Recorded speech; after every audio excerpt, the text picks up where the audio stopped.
Okay, so I'm just sitting here on top of a mountain which is in between a town called Lenken and Kalaklawang. Old faithful here back in the background. Lovely bike. Not the greatest climber, but working well. Anyway, just wanted to throw out some content about myself and how I reached this juncture, really. So I grew up in a small town called Wellington, which is in the Western Cape in South Africa, right in the center of the wine region, close to Paarl and Stellenbosch and so forth. And interestingly, one of my school friends was a girl called Bonetta Lowe. And we still have contact on Facebook, even though it's just Facebook, and looking at photos and happy birthday every year. And then another lovely lady called Sonia Skuman, which I believe was better not say more, but anyway, yeah. So Sonia is working at the Stellenbosch University as a researcher, and then yeah. So how did I reach this juncture? So I grew up in Wellington, and my dad died when I was about 13 years old. Died of cancer, so it's like a long sickness. And when I was in the first year in high school, someone came to the school in a military uniform with a maroon beret on his head and a set of wings. And he started telling us about the paratroopers. Now, at the time, we were doing compulsory military service, so every young lad in South Africa had to go to the military and do his national service. But of course, you get called up, and then you get called up into different units. So this guy told us what it took to become a South African paratrooper, and I really took that to heart. And I thought to myself, well, with this life that I currently have, why not? That's what I want to be. I looked at this person, I said to myself, that is the guy that I want to be. I want to be able to try at least and achieve that. Now, I hope that I'm saying this with the least possible arrogance or chip or whatever.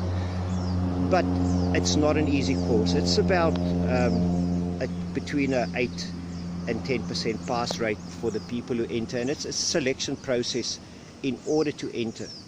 So I didn't know all of this. Anyway, I was just a kid in school, and I continued school. And of course, as life would have it, I couldn't stay in school for too long. So I finished junior high school, and my mom decided to take me out of school and put me into an apprenticeship program to become a technician or an artisan, really. So I went and I studied something in the line of instrumentation. I did okay. I was never really a good student. I was also never really good at sport. I was just an average bloke. I was a good swimmer, but I wasn't outstanding at all. I was just an okay swimmer. Academically, I always struggled. When I went to hostel in school, I did okay in school. I mean, I tried harder, but I wouldn't say that I was ever an outstanding student. I think I was, I would pass, and a pass for me was great enough. And I always just, continued on that basis. Anyway, I finished junior high school when I started my apprenticeship, but I haven't actually finished a complete high school, hoping that I'm going to finish high school by default through my apprenticeship. And then I had my call up for national service, and I went to the military in June of 1978. I was called up to a city called Pretoria, and then obviously I was waiting for the paratroopers to come around and do their selection process, which didn't take too long. About 2 weeks later they were there, and we did a selection, which was basically a run and a bunch of push-ups and a check if you have tattoos on your body and a bit of an interview. But I have to say, I passed that test right on the skin of the dog's backside. I wasn't ready for it. Anyway, I realized I had my work cut out for me. I arrived in the unit the very next day, because we basically just had to go pack our stuff on a train, and then went down to Bloemfontein, to the city where the unit was. I arrived at the unit, and it was basically just hell from the day one. We did our basic service, which is basic military, having to do marches on the parade ground and running around, a lot of running. I mean, constantly running, constantly push-ups, sit-ups, carrying poles, pushing wagons, carrying people, weapon drills. For about a period, I speak under correction, but I think it was about 3 months. And then we got to a point where we did something called a PT course. And this is a 2 weeks of absolute body destruction, mind destruction. Typically the same as, I don't think it's that severe as what the Marines do, but something similar. Yet the whole intention is to make sure that you cut out the bad wood. Or the weaker people, and by that, not always weak people get dropped. It's sometimes, a lot of cases, people get dropped out because of injuries.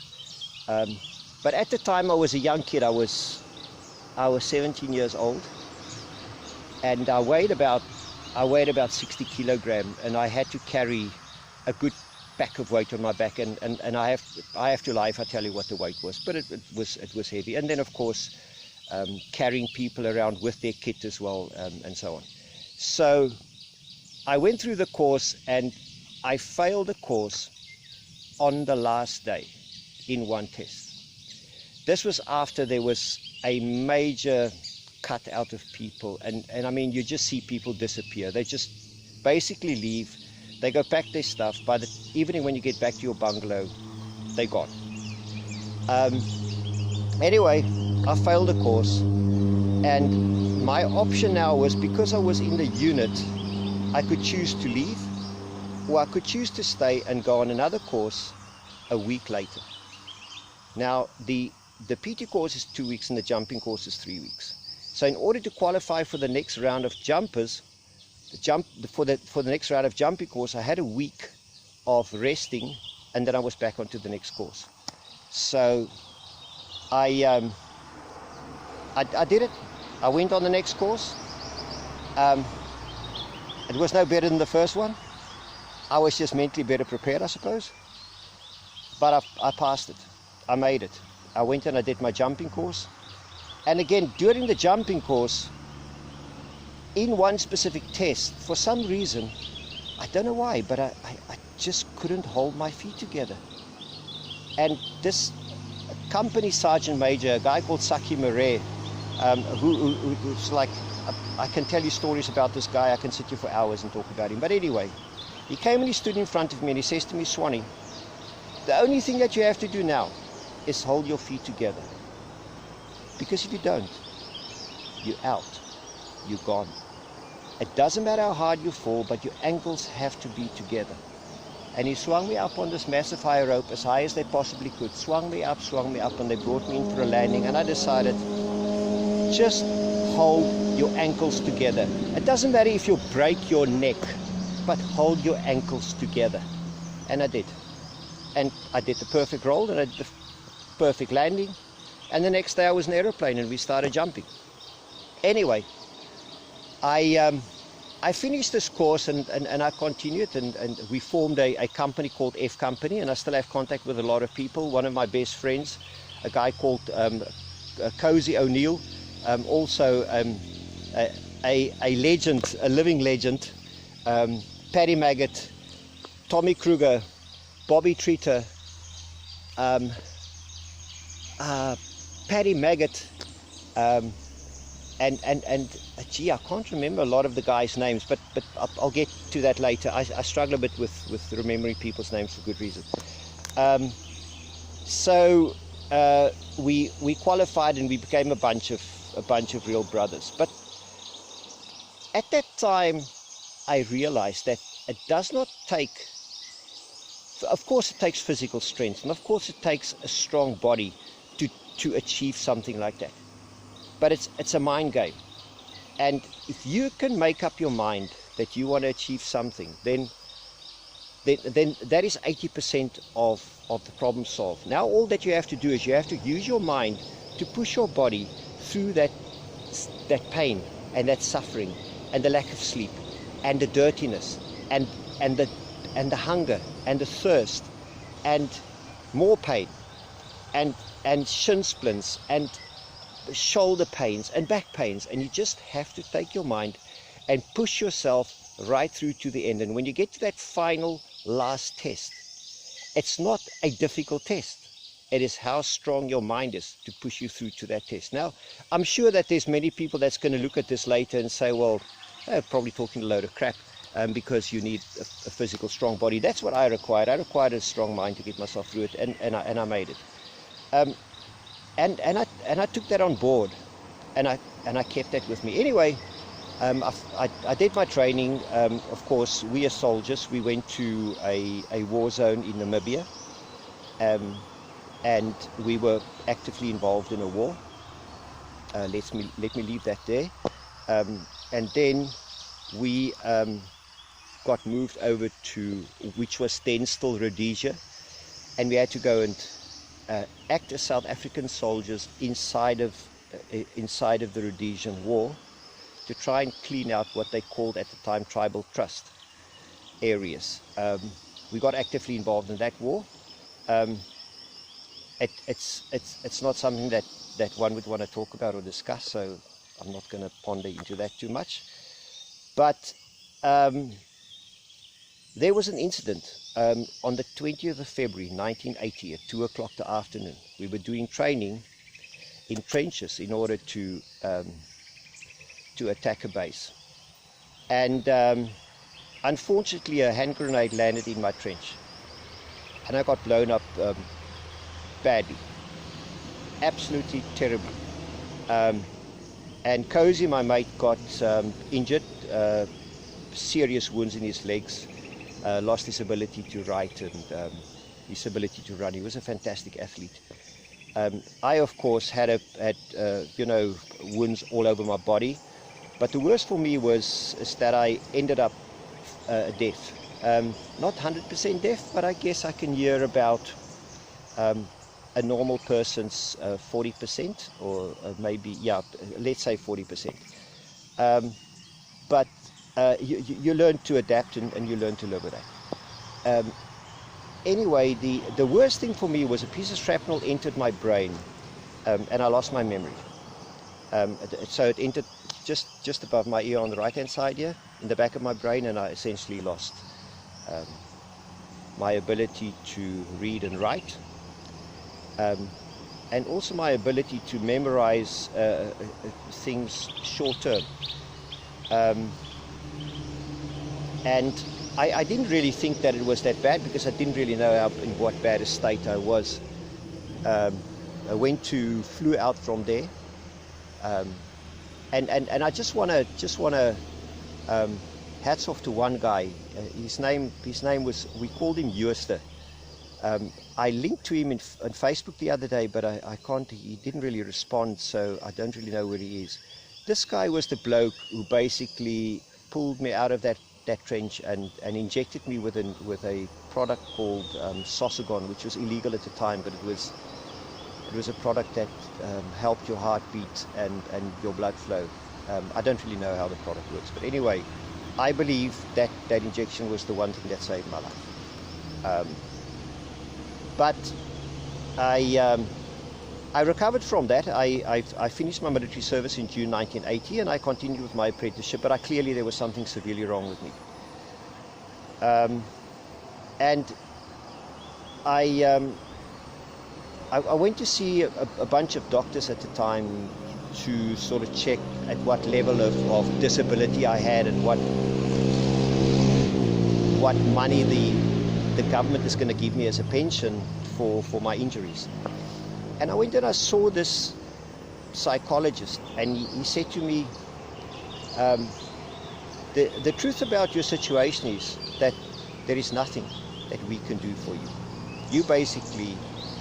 You are what you are, and you're going to have to do one single thing to fix your life, and that is to be positive.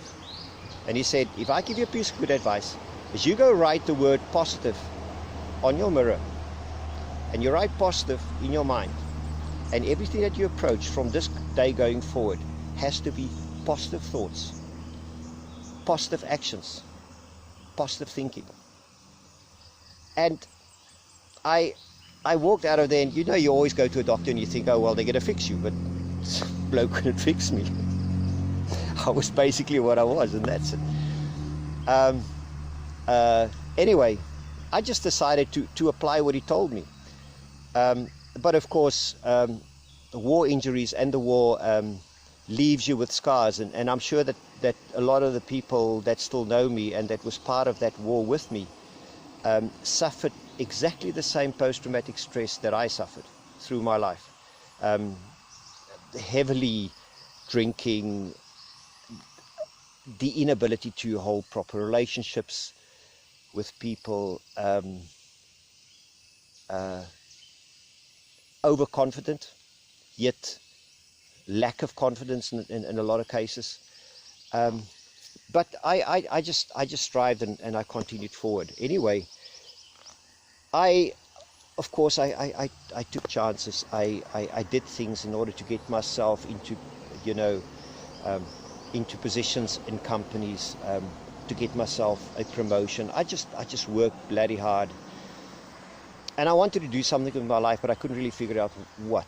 So in 1993, I had the opportunity to go to Taiwan with a project management company. By then now I've worked for the company, arms company, where I did a course as a project planner, and I got involved in planning.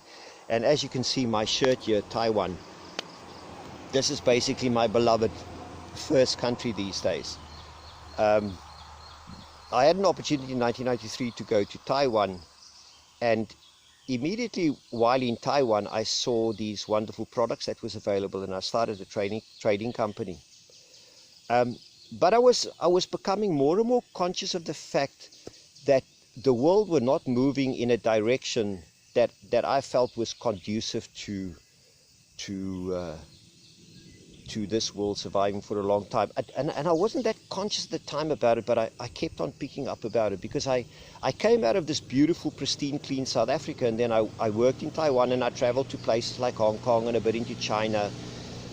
And the longer I worked and the longer I looked around me, the more I realized in what terrible state the world was. But it didn't really dawn on me that action had to be taken. I worked in the petrochemical industry for a long time, so the industry that fed me and that gave me what I have is the industry that I also have got major criticism for.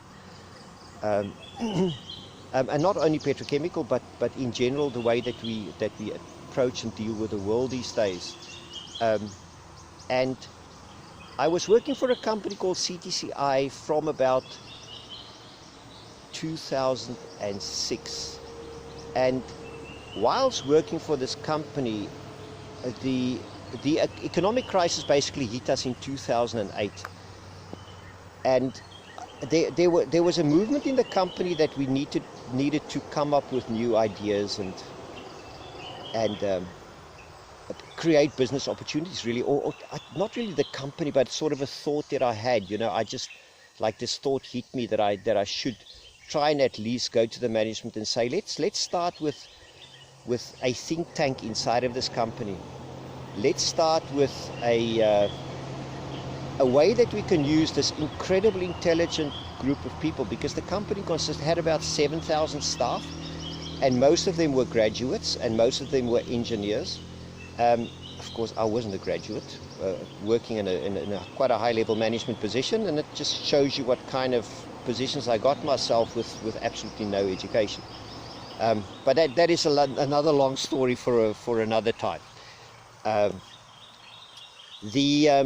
The fact for me was that we could utilize this brains that's inside of this company, and we could get people to incubate ideas, incubate just complete new ideas. And at the time I was already looking at things like solar power generation, and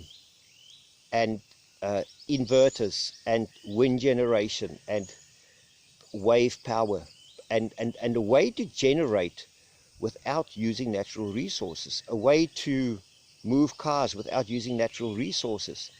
And I came up with this idea, looking at a bee. And what does a bee do in order to make honey? It pollinates. So the bee goes through a process just in order to collect honey, where he actually does nature a massive duty by pollination.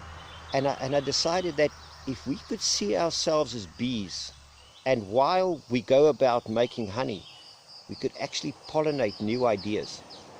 And that thought resonated with me. That thought, it just stuck in my head. And I had to come up with something, and I had to come up with something that was going to be a business model. And at the time, the extraction of oil from algae was quite interesting. And the reason algae was interesting for me is because the rivers in Taiwan were so destroyed because of industry. So most of the rivers in Taiwan is basically a drain running into the ocean, which basically kills the ocean. And if you kill the ocean on the front line, in the surf line, then you kill the feeding system for the small fish, and you killing the small fish, you kill the feeding system for the bigger fish. So I figured that we could use algae in a process to clean the rivers.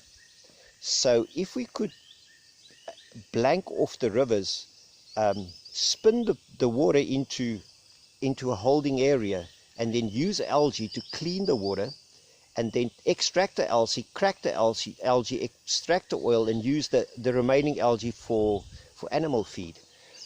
And I saw that as a business model at the time, but I think it was you're dealing with a business in a petrochemical industry where people see if a job is not worth $150 million, it's not worth taking on. So I did a presentation to the top management anyway, and I called the presentation Pollination, and I looked at an opportunity to extract oil from algae as a business model, but not as a business model to go and make millions out of. I looked at it as a business model specifically to incubate ideas. So if I could get young people to look at a simple idea of extracting algae, oil from algae, and using that oil for whatever purpose, and not for the sake of making profit, but for the sake of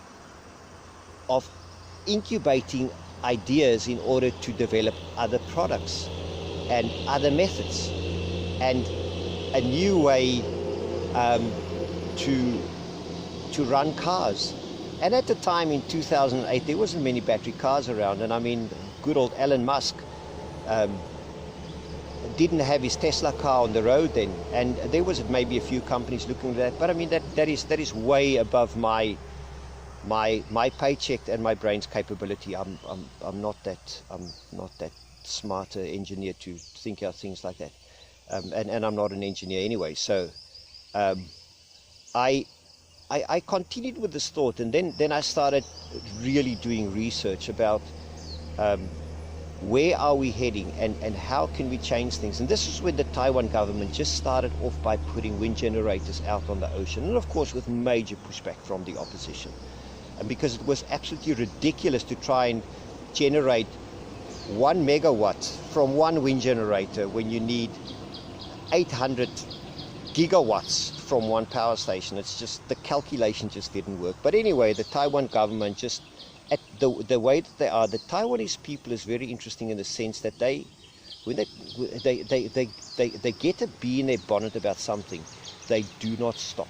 They continue and they continue, and that is part of the success of the country. And I can tell you another long story about the success of Taiwan as a country, but not for this discussion. So I started looking at wind generation at a micro scale and wind generation at a macro scale, and what is affordable and what is not affordable. And I always came back to the idea that we need to stop thinking about this as a massive business model for rich people to get richer.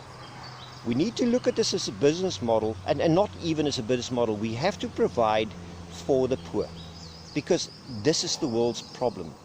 For me, the world's biggest problem is poverty, greed, and religion. Um, and you rich people get richer and poor people get poorer, and the pyramid is just changing shape all the time. But we don't actually cater for the poor, and it's catering for the poor where we're going to solve our biggest problem. Because I had another moment in my life. I was sitting in the aquarium in Cape Town, and there was a young lady working in the aquarium, and she obviously just came over as extremely smart. And I said to her, why would you be working in the aquarium, taking care of kids? You're 18 years old. Why are you not going to university? And she says to me, because I can't study.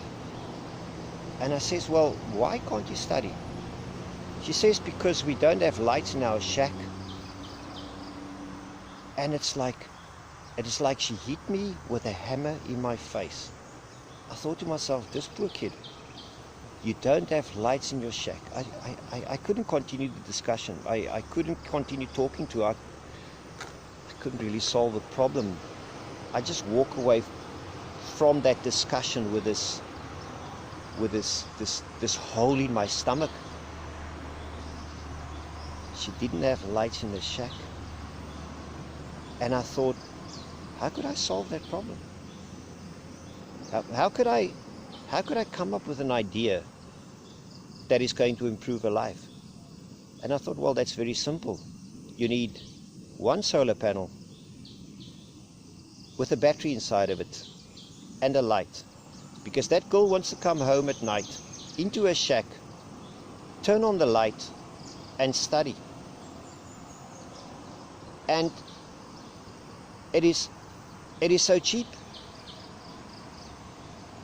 And I discussed this idea again with my company CTCI, and I says we could actually use this as a different business.